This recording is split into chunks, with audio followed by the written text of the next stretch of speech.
ตอนนี้เราจะพากันไปกินบุฟเฟ่ต์มาล่าพี่น้องตอนนี้เราอยู่ที่เมืองชงชิงพากันสิมากินบุฟเฟ่ต์มาล่าเพราะว่าอยู่ในทั่วเพิ่นร่วมเบิดทุกอย่างแล้วพี่น้องทั้งมีบุฟเฟ่ต์มาล่าทั้งลองเลือกไกด์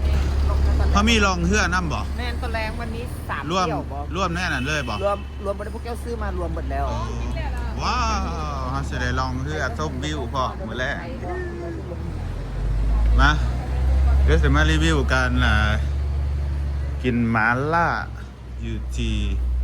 บุฟเฟ่ต์หมาล่าอยู่ที่ประเทศจีนเนาะหลายคนก็ว่าแซ่บหลายคนก็ว่าอันนี้เนาะเดี๋ยวลองมาซิมเบิ่งด้วยตัวจริงคุ้มค่าหลายทริปนี้พี่น้องเอ้ยเขามาในหาดที่เป็นว่านี่เลยมันเป็นห้องแฮมน้ำที่บ่แม่นบ่ว้าวดิโจอันนี้เขาจะเตรียมไว้ให้แล้วอาจจะแบบตอนทับทั่วอย่างดีอันนี้เป็นบุฟเฟ่ต์เลยพี่น้องสามารถกินได้แบบบ่อันเลย2 โต๊ะคือเก้าบ่2 โต๊ะเหมือนเดิมนะเดิมกับซอสตุกตากันอันนี้คืออาหารที่เตรียมนะฮะเอาสมมติว่าเขาบ่อยากนี่เขาก็ต้องกินบ่นี่จุดนี้เนาะนี่มันมีน้ำใสกับน้ำมะระจะบ่อยากจะก็นั่งซื้อบ่หมายถึงบ่อยากกันนี่นะแบบนี้อันนี้ก็สิเป็นปูอัดบอกเขาบอกชิ้นหมูมั้งหน่อไม้ เขาไปจากน่าจะ มากย่างบักกระเบอร์บ่ เสียง ประมาณไก่เฮ็ดแล้วก็ นี่ ยังบ่ได้ไก่มีแจ่วให้พ่อมีว่าตีนไก่ขึ้นเป็นได้นี่บุ๊แล้วก็มีเบียร์มีไวน์บุฟเฟ่ต์เบียร์ก็บุฟเฟ่ต์ กินเบียร์ไหมกินให้มา เย็นเนาะ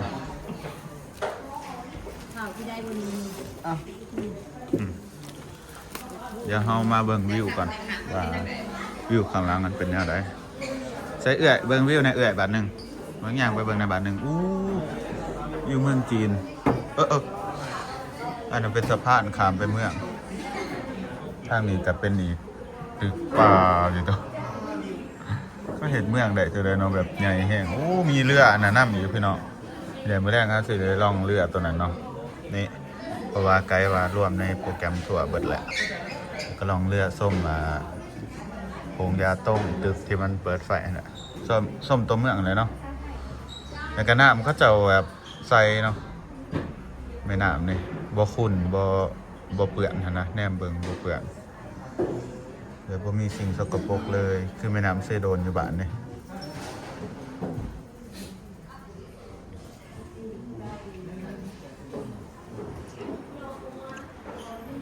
ลูกค้าก็เยอะมากอันนี้โต๊ะนี้โต๊ะละ8 คนเนาะมีคนบ่กินเผ็ดอยู่ แต่ที่สำคัญคืออันนี้คือฟรีนะกินแบบบ่อั้นเลยบุฟเฟ่ต์รวมทั้งไวน์ทั้งอันนี้ทั้งสิกินตัวนี้แล้วครับ แต่ว่าระวังเด้อผู้ใดส่องบ่ดีเดี๋ยวสิบ่ได้ลองเฮือกินยังก็ได้กินน้ำใสเอาไผ่ทองบุดีนะฮะไผ่ไปบอกกับน้ำไซห้องทองก่อนอันนี้คืออะไรไกด์เลือดเป็ดเลือดเป็ดใช่ไหมใช่เลยกินทุกอย่าง กินทุกอย่าง แบ่งสิ ไม่ได้อันนี้ต้มหมาล่าต้มมาละไม่ใช่มันสีข้าวเฉาถุงทำมือลั่นคืออะไรอ่ะอ๋อนี่ภาษาไทยถุงทำมือลื่นมีภาษาไทยลูกชิ้นกุ้งผ้าคีริ้วด้วยเอาผ้าคีริ้วสักครู่นะครับชอบผ้าคีริ้วก็ไม่บอกนะชอบกินผ้าคีริ้ว เป็นผ้าคีริ้วไทยอันนี้เป็นน้ำจิ้มเพื่อนเนาะอันนี้น่าจะเป็นน้ำจิ้มทั่วบ้านเขาประจำอันนี้น้ำจิ้มเป็นน้ำจิ้มอันนี้คือน้ำจิ้มมันคือช็อต น้ำจิ้มยังตัวนี้ทั่วบ่มันคือทั่วเน่าประจำน่าจะเป็นทั่วเน่า แมนเพิ่นมาตัวน้ำ มันเนี่ย เอาปรุงพี่น้องซาล่าเขาเนาะ เอาญาติกันพ่อกันอยู่หรอก เพื่อนเขาไปกินมาเนี่ย ก็เลยก็มีน้ำมันอันไหนอีกเนาะน้ำมันแบบว่าเข้าไปใส่แจ่วนะตัวเขาน่าจะกินบ่เป็นน่าจะเป็นน้ำมันหมูกับน้ำมันหมูกับน้ำมันงาอันนี้เป็นน่าจะเป็นแบบน้ำดื่มเนาะแล้วก็มีถ้วยก็สามารถปรุงมีพริกมีซอสมีตัว ใส่ง่ายนี้ มีง่ามีผักหอมเนาะ เพชรนี่นู่นนี่ อืมดีแต่แบบว่ามีแต่ตัวอาหารเนาะแต่ใช่คิดพี่น้อง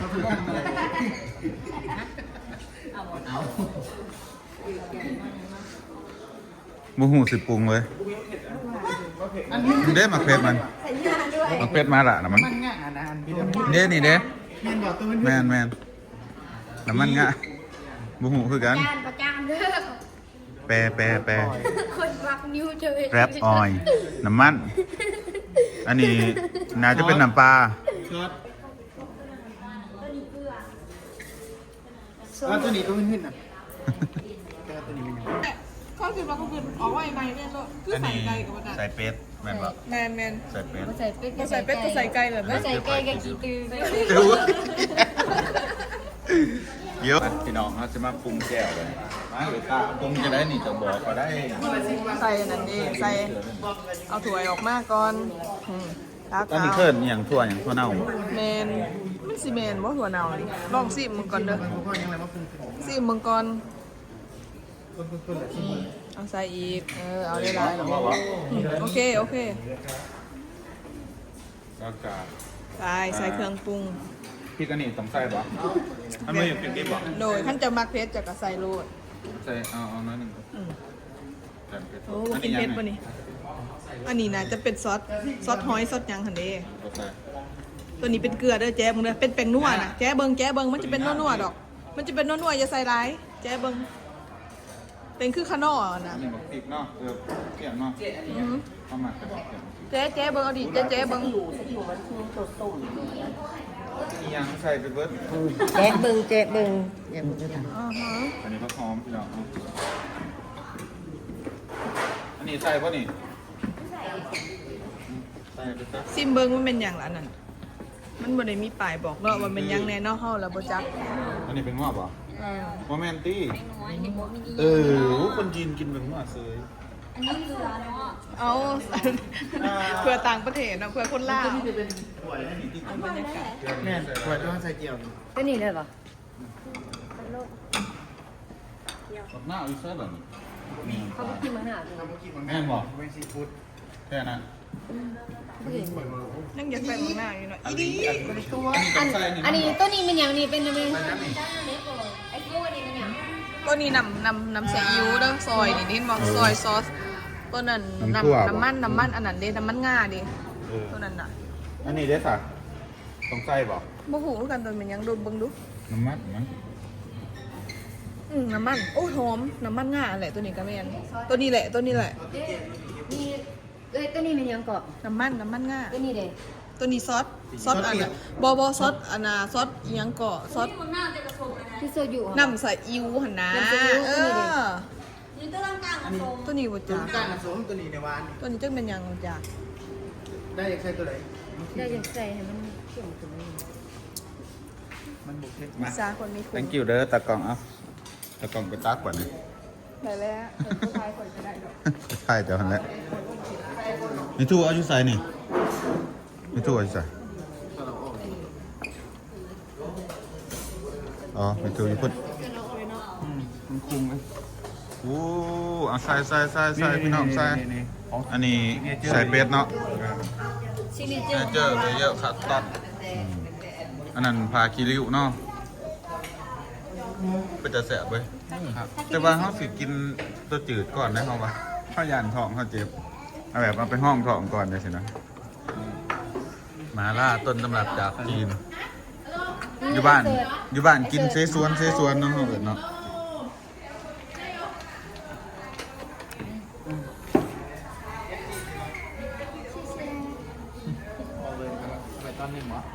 อันนี้โต๊ะ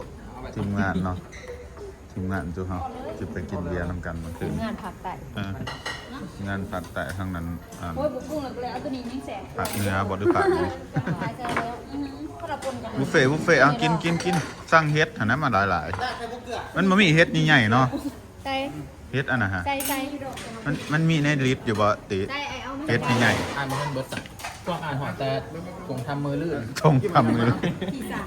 ก็บอกว่าอันเมนูมันมีอันนั้นนำเด้อมีภาษาไทยนะเนื้อสัตว์ เขาก็อ่านตามส่วน 28ชนิด ทำมือลื่น อาหารมังสวิรัตโอ้มีมังสวิรัตนำ กี่ตื้อฮะ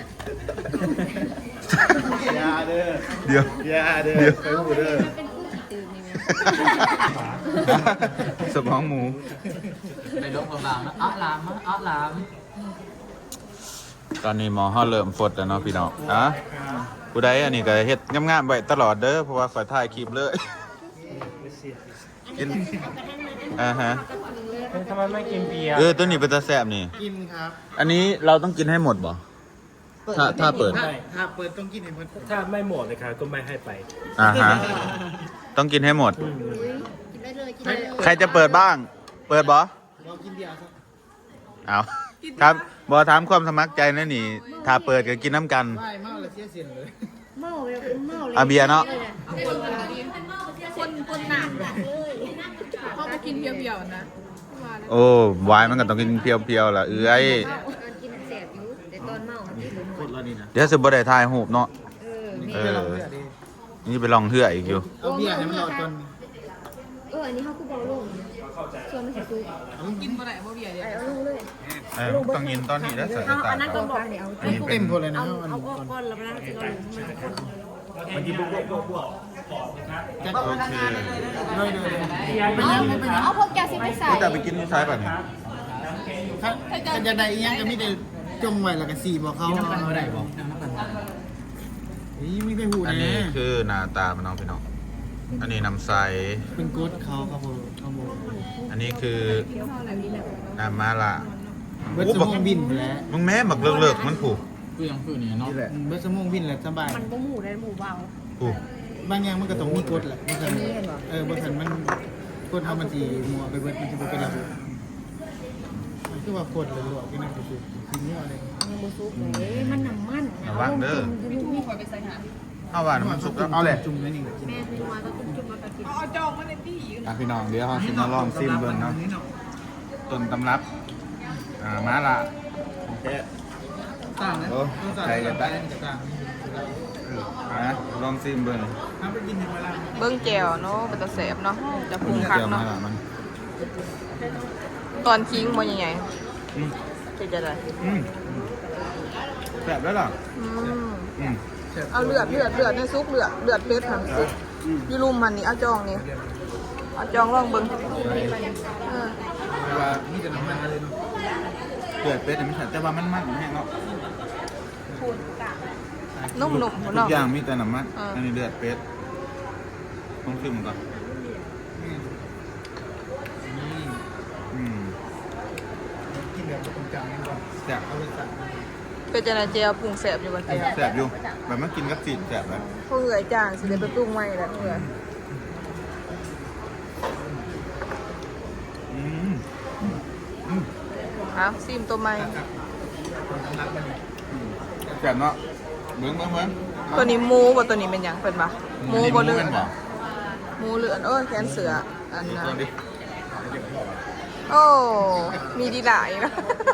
บ่ธรรมดาได้บ่ซุป เกี่ยวกับปี เกือบดีดเข้าตากันนี่มีเหลืองแล้วได้จ้ะ มีคนตกเนาะ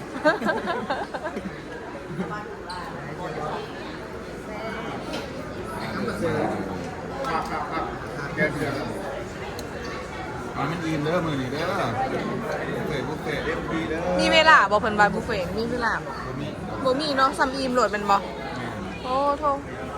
ถูกใจบ่ซุปแท้ ปกติเขานัดระหว่าง ๆอ๋อ คนกินคนนั้นแต่ว่ามือนี้เขานัดลองซิมดูก่อน โอ้โหคนเรากินบะลายเนาะ เขาบุจักคนลาวนี่ได้กินหลาย เดี๋ยวว่าเขาอยากให้เขาติดใจบ้านเขาอยากกินอืม ซองน้ำจิ้มเราจะเห็นเนาะ น้ำเย็นจิตมันกระพันเหรอ เคยกินกันอย่างนั้น อันนี้น้ำจิ้ม คือ ใส่มากทั่ว โอ้ มาก เพิ่นเอามาให้ก็เป็นซอสตัวเป็นแก้วนี่หมอโคตรแห้ง น้ำมันจากลงทุนนะ อืม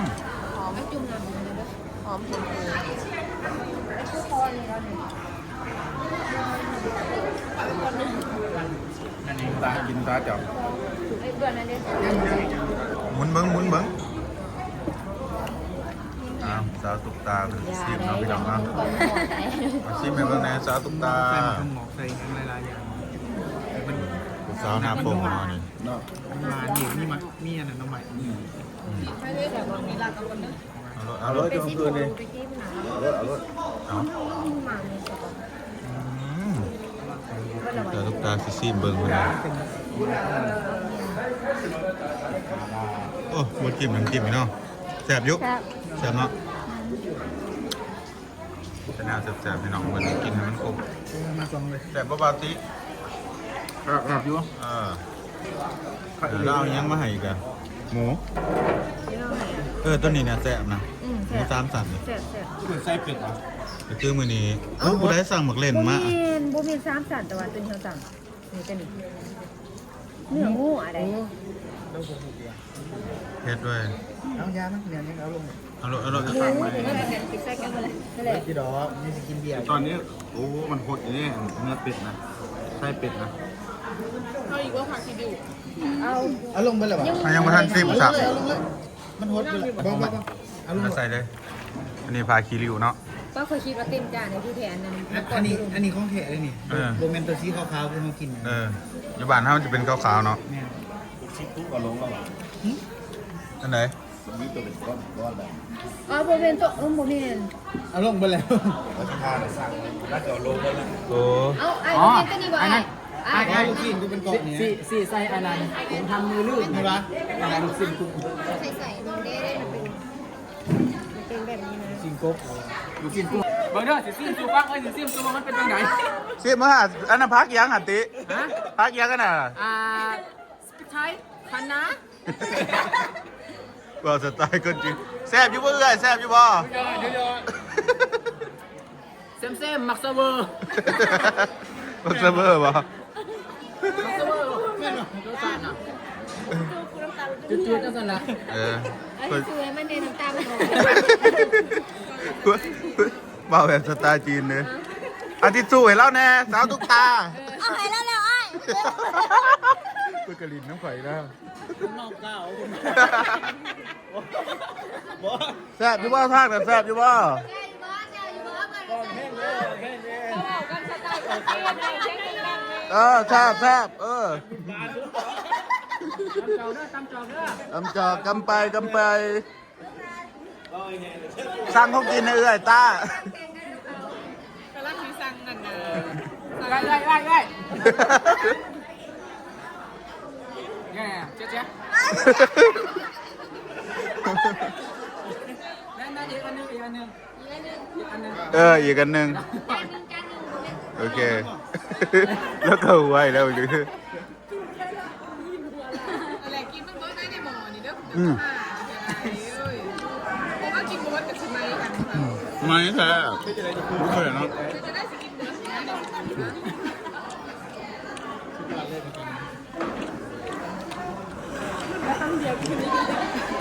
จนหอมเลย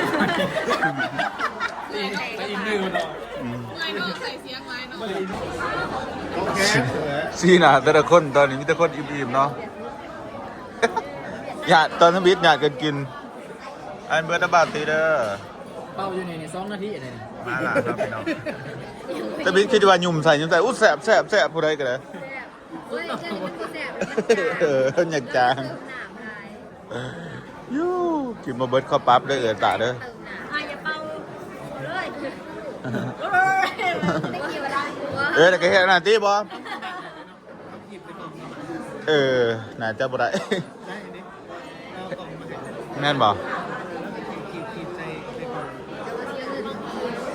บางเขาบ่ได้กินบุฟเฟ่ต์ป่ะจ๊ะตอนนี้เขากินมาละเรียบร้อยเนาะพี่น้องอันนี้เป็นข้างนอกเมืองครับเพื่อน สิประมาณนี้อาจจะเป็นร้านบุฟเฟ่ต์เบิดเนาะทางนี้จะแมนเบิดอันนี้เขากินอันนี้